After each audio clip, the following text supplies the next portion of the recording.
Mister সজল Roston আমেরিকায় বসে চাপাবাজি করো ইসলামের বিরুদ্ধে।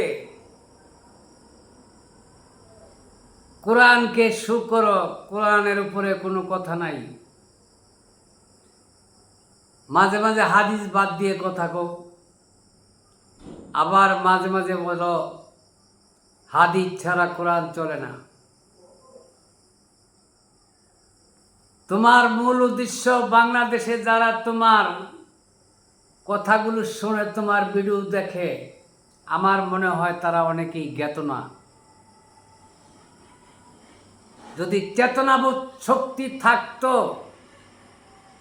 তাহলে কমেন্টে তোমাকে চাপটিয়ে দাগ ফেলে দিত। কেন জানো?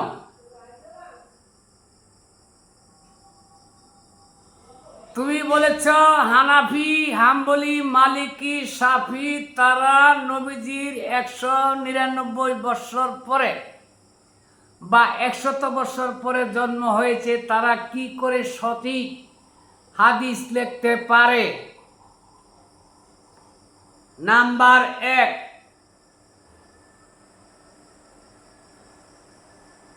তাদের ইমানি শক্তি অনেক বড় ছিল। নবীজির আমলে যে সমস্ত সাহাবীরা বেঁচে ছিলেন তাদের মুখ থেকে তারা শুনেছে।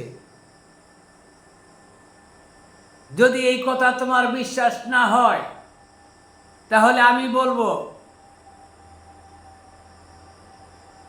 তোমার জন্মে তোমার বাবাকে এটাও তুমি জানো না।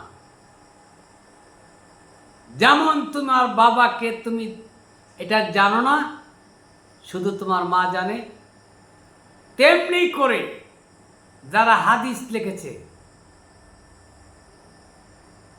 তারা শুনে লিখেছে। তুমি যেমন মানুষের কাছে শুনছে এই তোমার বাবা, তারা তুমি বিশ্বাস করেছ, তারা ওইভাবে বিশ্বাস করেছে। এবং তারা যেই বিশ্বাস করেছে সেই বিশ্বাস তলিয়ে গেলে, খতিয়ে দেখলে সেখানে কোনো খাত নাই, ভালো কথা ছাড়া খারাপ কোনো বিষয় লেখা হয় নাই।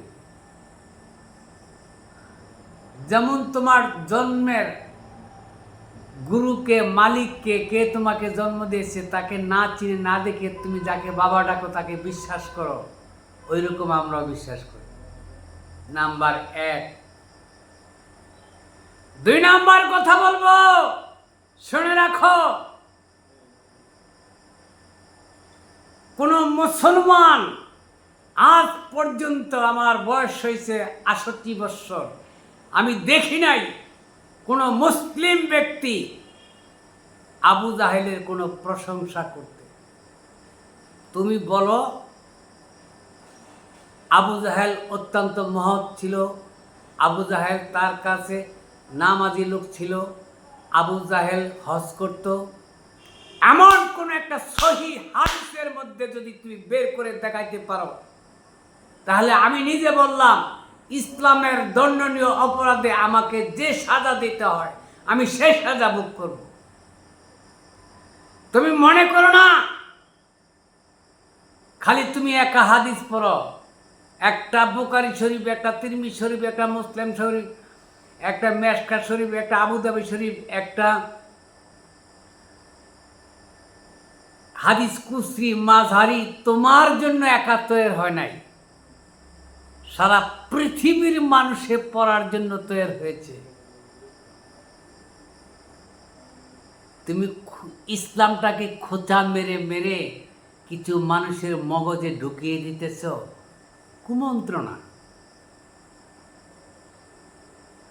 তোমার মুখে যদি বলে থাকো যে বুখারী, বুরখানুদ্দিন, মালেক 1 লক্ষ হাদিস যাচাই বাছাই করে তার থেকে 1800 হাদিস রেখে আর সমস্ত হাদিস বাদ দিয়েছে,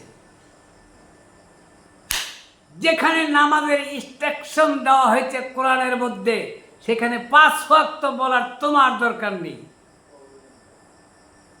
এটা কয় ওয়াক্ত পড়তে হবে মাজা হাফরাই যথেষ্ট,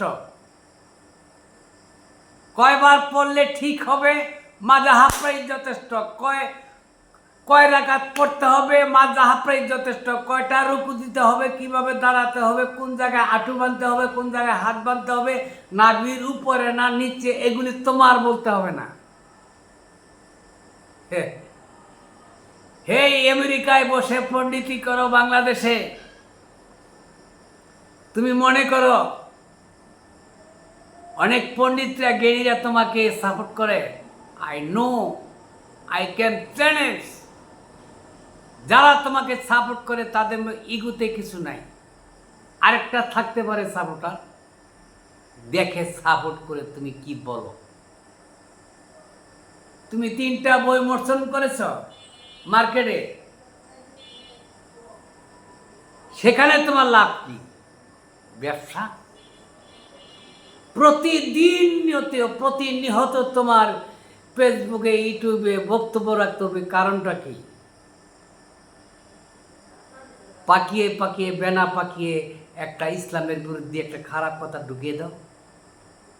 এটার কারণটা আর যদি কেউ না বুঝে, আমি একজন ইউটিউবার, আমি বুঝি, সেটা তোমার ব্যবসার একটা পলিসি।